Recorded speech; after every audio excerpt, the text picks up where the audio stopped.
La jeune fille est allée aux toilettes au milieu de la nuit et a découvert quelque chose d'étrange. Le ciel était inhabituellement lumineux à 3 heures du matin. Quand elle a regardé à travers les stores, elle a vu une mystérieuse aurore dans le ciel, puis la lumière s'est rapidement étendue. L'éblouissement a empêché Wendy d'ouvrir les yeux, mais elle est restée très calme puisqu'elle est en Islande. Il est normal de voir des lasers, elle est donc calmement retournée au lit et a continué à dormir. Le matin, son petit ami Carl est venu la chercher.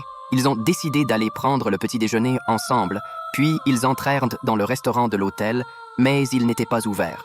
Les deux devinèrent que le restaurant était fermé ce jour-là.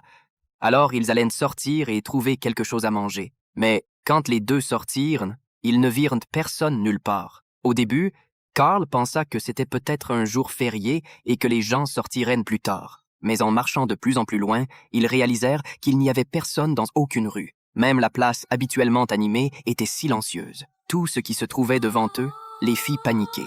Comment une si petite ville pouvait-elle être aussi vide? Ils se sont donc dirigés vers le supermarché voisin, qui était également vide.